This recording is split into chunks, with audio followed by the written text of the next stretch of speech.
Thames VTR 13644, Part 1, Take 1.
And we commit his body to the ground, earth to earth, ashes to ashes, dust to dust.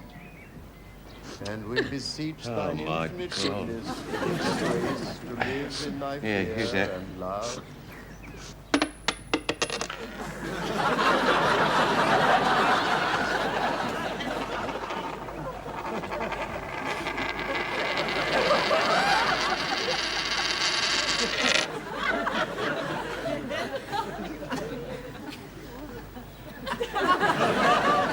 In the grave, Mildred.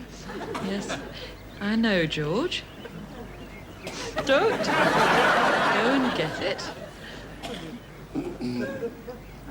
And to die in thy favour, that when the judgment shall come, we may be found acceptable in thy sight.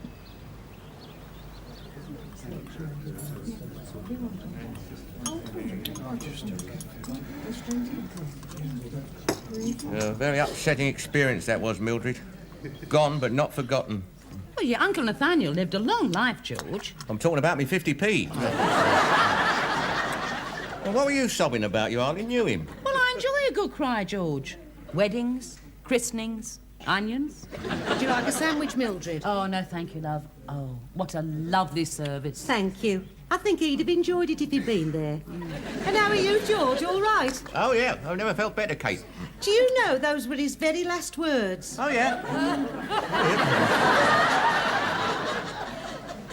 I must say his widow's taken it very well. Oh, yeah, no, Fred. If you was to ask my opinion, I'd say that she finished him off. She was too demanding. Physically, if you know what I mean. Yeah, oh, I do. Oh, it's like trying to run one hot bath after another. There's only so much water in the tank. Exactly, yeah. Don't you worry, George. You're going to live to be 100.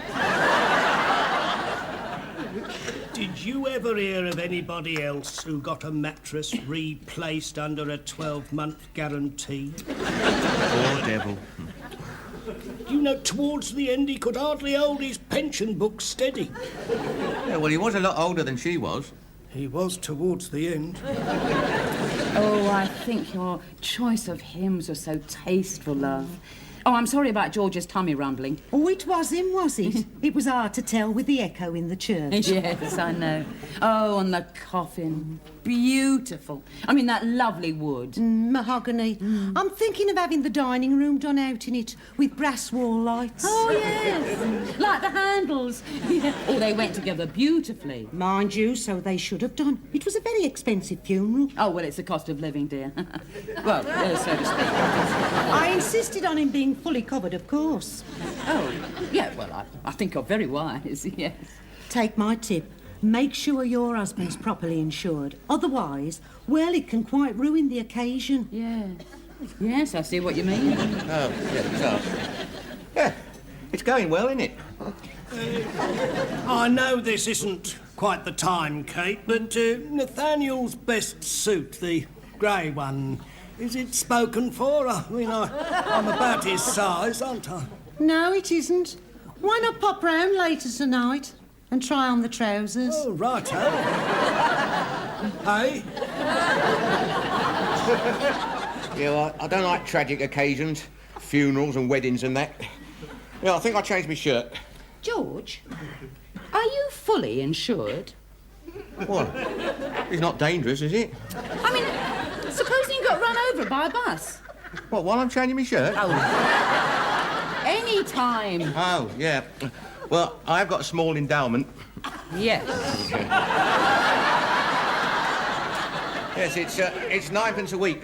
I'll get 54 quid when it matures. Oh, no, we must try not to let it change our way of life. Well, I've got my answer. I make it £1.45.5p. What do you make it? 2 kilometres. Oh, oh. Somewhere one of us has gone just a little bit wrong. Yes, we're answering different questions. I'm not sure you should be helping him at all, Anne. If anything, it's my job. But you get them wrong. Yes. If I got them all right, then I'd been helping you. Well, what's the next one? Find the lowest common denominator. Oh, haven't they found that yet? They were looking for that when I was at school. And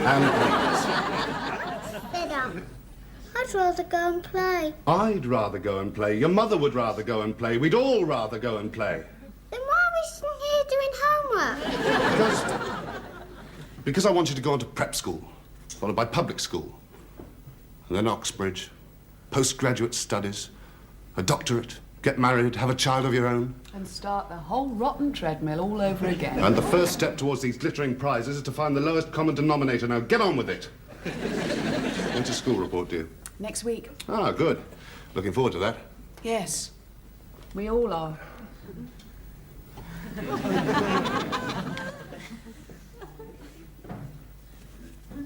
Do you realise, George, our whole lives are in this box?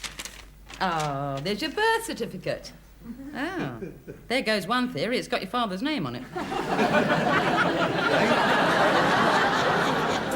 And here's our marriage licence, George. Oh, I'll check and see if it's expired. Yeah, you'd like that, wouldn't you? Oh, look, George, your old passport. Oh, you have changed. Oh, what's that on your head? Oh, it's hair. I forgot. Oh, now, special peculiarities. Small wart on the... I've never seen that. Oh, no, neither have I. It's awkwardly placed, isn't it? I had to take my mother's word for it. Oh, I must have a look next time. What are you rummaging in that old thing for, anyway? Trying to find your insurance policy. Oh, here we are. The Putney and District Benevolent Society. I see. George, you haven't paid any premium since 1952. Ah, well, no, yeah, I can explain that, given a minute. I was out when he called, Mildred. You could drop dead and I wouldn't get a penny. Well, no, but... It's me that people are going to sneer at when they cart you off in a plywood coffin with Matawati tea written on the side of it. You're selfish, George. Yeah, well, I don't plan to die for years, Mildred. Selfish! Now, first thing in the morning, I'm going to inquire about the cost of a proper funeral, and you are going to get yourself insured for that amount. Well, it can't be all that much. Funeral free... Oh, yes, it can. I mean, there's the cost of a headstone. There's the flowers, the cars, the champagne party afterwards, the band. Oh! Good morning, madam. May I be of service? Yes, I was at... I'm inquiring about the cost of a funeral. You've come to the right place. Is it for a loved one? No, it's for my husband. A sad time for you. May I offer my condolences? Ah, I've got the beans, Mildred. Morning. This is him. Your husband? Yes.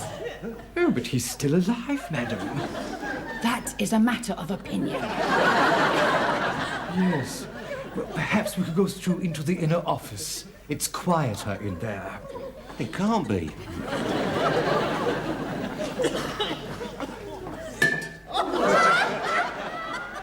Pray, be seated. Yes. Now, let me see if I've got this straight. You are the deceased to be. Yeah. It's morbid, that's what it is, Mildred. George, we're only window shopping. I wasn't thinking of spending too much. Quite. Well, to start with the casket first, this is a very popular model, the Executive Mark II. Padded and lined with silk for comfort. Oh, yeah, very nice. I have one out the back if you'd care to try it. No, I wouldn't. No, what I really want to know is how much is it going to cost me? I mean, everything. Oh, well, it varies. For instance, cars. Will there be many mourners? Oh, I shouldn't think so, no. Oh, charming. Let me tell you, Mildred, there'll be all sorts of people only too happy to turn up for my funeral. Yes, absolutely, yes. Yeah, well, there you are then, see? No, I want nothing but the best. Oh, wise, very wise. There is, of course, this. This is a one-off. Made by craftsmen. Genuine oak with gold-plated handles. Oh, no. I was saving it for myself. You never get inside it. £600. Oh, yeah, well, that is a little stiff, isn't it? Yeah. A little stiff. Yeah, well, no, see, what I was thinking was, haven't you got anything, you know, sort of, second-hand? No. Look, what is the cost of an average run-of-the-mill funeral for an average run-of-the-mill dead husband? £200, love. And that's with half the mourners going by bus. Shocking, Mildred. But why do you ask? Is Mr. Roper feeling a bit off colour? Oh, no, love, it's his usual self. Coughing, wheezing, moaning. No, I just think a husband ought to be insured. And a wife. He might see you off. Oh, no, love, no. No, I've made up my mind. He's going first. But didn't you once tell me that Mr. Fourmile handles this sort of thing? Insurance? Well, he does a bit. It's mainly houses, mortgage covers, that sort of thing. Oh, do you think he could cover George? Well, I should think so. He hasn't got dry rot in his foundations, has he? Agreed, one can take out a policy just to cover the burial costs, but, well, let's imagine for a moment that he's dead. Oh, yes, let's. Who is paying the mortgage? Food, travel, clothes. Who's paying? Well, it doesn't bother me, I'm dead. I think you should take out a policy which will insure him for his full value to you as a husband. As little as that? I would suggest this policy here. £20,000 on his demise, £5,000 for the loss of a leg, arm, eye, etc., etc. Oh, they actually list the various parts and what they're worth. Oh.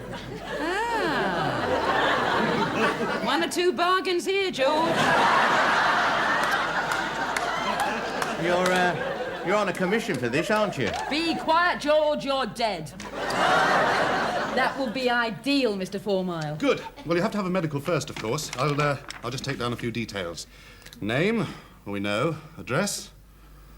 Yes. Height? That'd be about 4'6". 5'10". Sorry. If you want special peculiarities, he's got a... No! I'm perfectly capable of filling in a form by myself, should I so wish. Which I do not. George! Nope.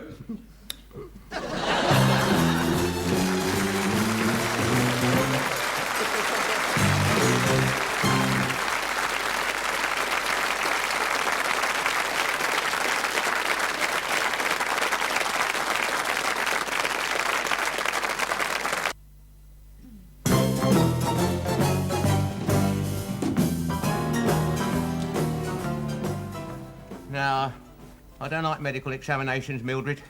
They get very personal sometimes, telling you the cough and that. George, it stands to reason they're not going to insure you if you're falling apart. So try not to show it. Oh, and they stick their cold wash name up your wash names. It's not a lot of fun. George, you are only going for a simple check-up. I mean, it's not a transplant, unfortunately. Well, last time I went to see a doctor, do you know what he did? He hit me in the knee with a hammer. You probably said something to annoy him, George. Now, you've got plenty of time. Your appointment isn't till 11, and you're going to see a Dr. White. Have I got to take everything off? If you wouldn't mind. Ah, yeah.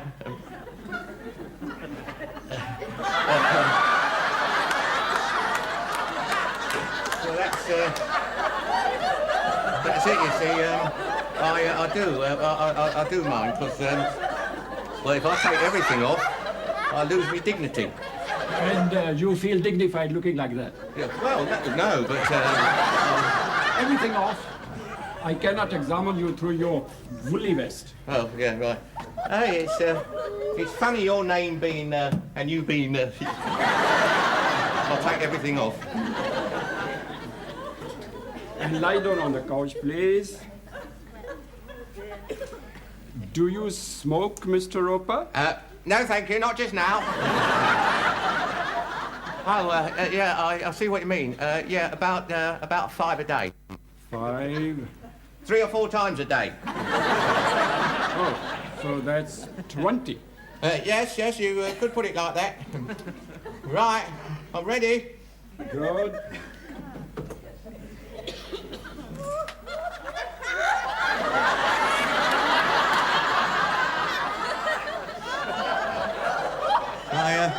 I'd like you to know that I had a lot of sympathy with you people over the crash helmet business.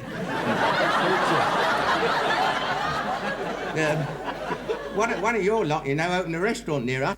The Kama Sutra takeaway. Really? Yeah. Have you ever read it? I don't go around reading restaurants. Well, no. It's a book as well, you see. Yeah. It's a bit naughty, all those various positions. Oh, I remember now. Could you assume position 43? Yeah. Turn over, please. Turn over, yeah.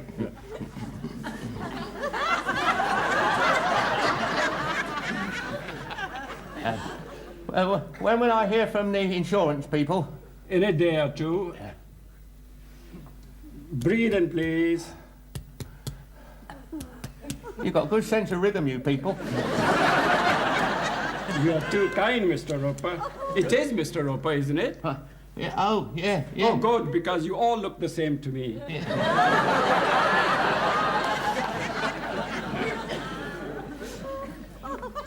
Oh, Tristram, this is not a very good report. Spelling, poor. I was top of the class in RN. RN? Religious knowledge. Spelling, poor.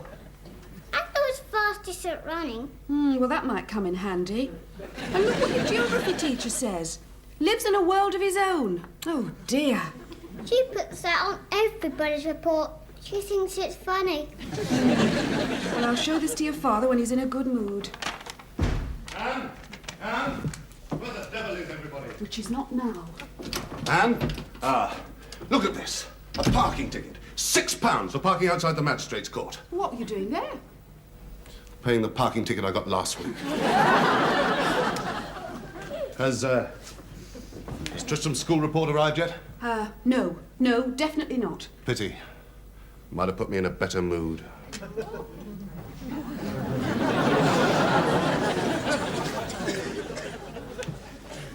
Oh, George, there's a letter here addressed to you. Came this morning. Oh, so. Yeah, it says that you've passed your medical, and the insurance company will accept your policy on payment of the first premium. Isn't that marvellous? Yeah. Have you opened this letter, Mildred? What makes you think that, George? Oh, little things. The fact that it's open and you know what's in it. It's marked private and confidential down here. Well, I'm not going to tell anyone. Well, you just told me. It's addressed to you, George. You're entitled to know. Now, look, I've made out this cheque. All you've got to do is to sign it, and I'll pop it in next door. Yeah, well, I don't know. Sign it. £6. Haven't they got anything better to do than go around persecuting guilty motorists? Excuse me? Yes, what is it now? Oh, I'm sorry, Mrs. Roper. Do come in. Oh, thank you. I brought George's trek round for his first premium. Oh, he passed his medical then? Yes, he did. Amazing. Yeah. Oh, I'd never have forgiven myself if he'd popped off in the middle of the night before I'd given you that. Oh, quite. I'll make out a receipt, and then if he does pop off, you'll be a rich woman. Yes. Oh.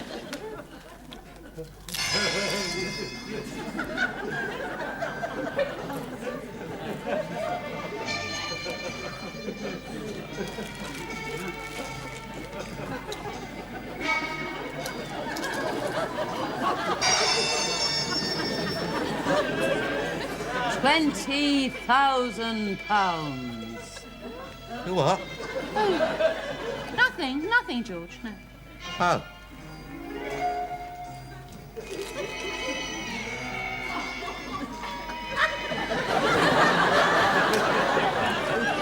What are you looking at me like that for? Oh, nothing, George.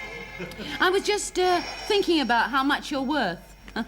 Or rather, you will be. What put that in your mind? Oh, I was reading this advert, George, about a round-the-world cruise. Well, we can't afford it. We can't, no. I've seen an expression like that on a vulture at the zoo. Don't be so silly, George. It's just that if you did go, well, a cruise would help cushion the grief. I think I'll keep it. Why don't you hover over me head, eh? Oh, I don't know. Oh, George! Oh, what a nasty cough. It's the wrong way, that's all. Oh, well. Now, look, George. This tourist class is under £5,000, and that's only a leg. I mean, if you threw in an arm, we could stop off at Madeira for a month. I do not find this conversation at all amusing, Mildred. George, there's no harm in sending off for the details. Over my dead body.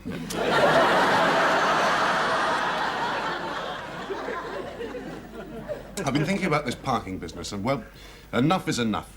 I shall buy a folding bicycle and keep it in my boot. Can I give you a limp? Are you in a good mood? Yes. Then I'll read you this school report. Ah, so we have got it, have we? Yes. Maths. Must try harder. History. Doesn't pay attention. English.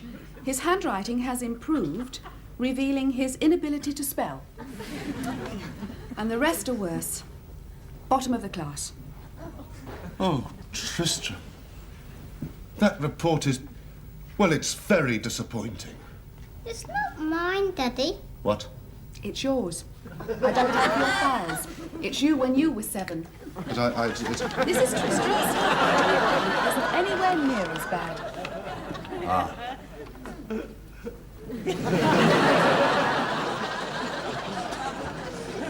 Coffee, George. Yeah. Oh, it's a good book, is it? No, it's not.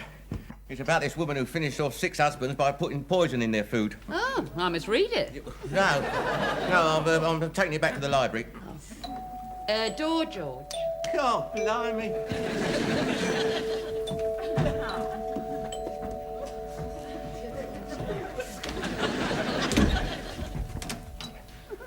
Morning. About your insurance, Mr. Roper, I think you made a slight mistake. Yeah? On the cheque, I noticed the date. Instead of writing the 9th of the 9th, 76, you've written the 7th of the 6th, 99. Oh. I don't think the company would be prepared to wait that long before cashing it. No, well, we can soon put that straight. Oh, good. We'll forget the old thing. Oh, but you... Goodbye, Dan,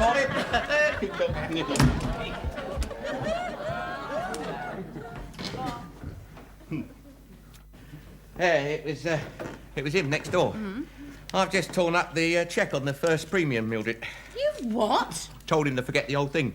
George, does that mean you're not insured anymore? No. Don't drink that coffee! Why not? Well, because I haven't put any sugar in it, George.